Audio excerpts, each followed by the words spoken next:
नमस्कार, मी पत्रकार रघुनाथ थोरात. निर्भीड व्यासपीठ या माझ्या यूट्यूब चॅनलमध्ये आपल्या सर्वांचं सरसे स्वागत. आपण आलो आहोत मसूर फाटा येथे.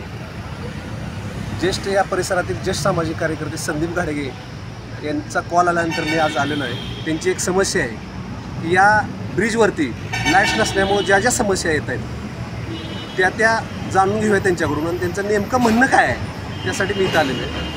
तर नमस्कार. नमस्ते. नक्की अडचण काय आहे? गेल्या 2.5 ते 3 महिन्यापासून त्या रोडला लाईट नाही. त्या ब्रिजखाली बरेच लोक व्यसनाधीन, जेणेकरून गांजा, दारू बरेच प्रकार चालतात. महिलांनी येता जाता भरपूर प्रमाणात त्रास होतो. तरी याची संबंधित प्रशासनाने दखल घ्यावी. बरं, या संदर्भात तुम्ही कळवलं होतं का अधिकाऱ्यांना की बाबा इथं लाईट्स नाहीत, त्यामुळं अंधार असल्यामुळे ज्या ज्या समस्या भेडसावत आहेत नागरिकांना, लाईट या संदर्भात तुम्ही कुठं काय सूचित केलं होतं? लाईट नाही या संदर्भात मी स्वतः संबंधित अधिकाऱ्यांनी फोन केलं होतं. संबंधित अधिकारी फक्त ते सांगतात की हे लाईटचे वायर जळल्यामुळे लाईट बंद आहे. आम्ही त्याची काम चालू आहे आमच्याकडनं. संबंधित काम 1 महिन्यात होईल, 2 महिन्यात होईल, 6 महिने पण लागतील, जेणेकरून संबंधित अधिकारी इथल्या जनतेशी नाहक म्हणजे खेळत आहेत.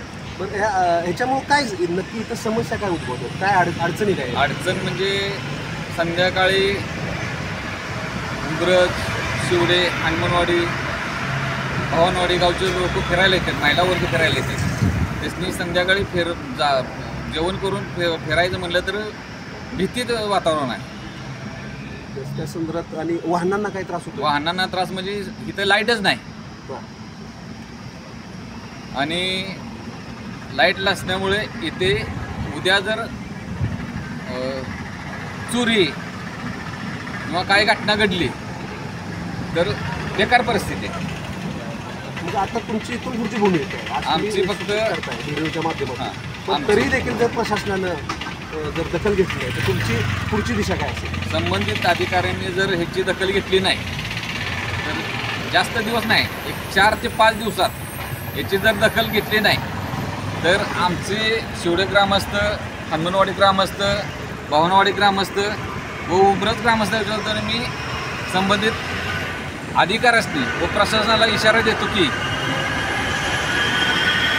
हात जोडून जर आमच्याकडनं जर काम होत नसेल तर हात सोडायची पण आमची मानसिकता आहे. तर पहा, आज आपण बोलत होतो इथे या भागातील ज्येष्ठ सामाजिक कार्यकर्ते संदीप घाडगे यांच्याशी. त्यांनी आज असं सांगितलं आहे, आज आपल्या माध्यमातून प्रशासनाशी इशारा दिला आहे की ही लाईट नसल्यामुळं इथं जे अंधार आहे त्यामुळं जे विविध समस्या भेडसावत आहेत त्यावरती प्रशासनानं लवकरात लवकर तोडगा काढावा, अन्यथा लवकरच आमची भूमिका स्पष्ट करू आणि प्रशासनाला जाग आणण्याचं काम आम्ही येत्या काळात नक्कीच करू. कॅमेरामन गौरवसह मी रघुनाथ थोरात, निर्भीड व्यासपीठ.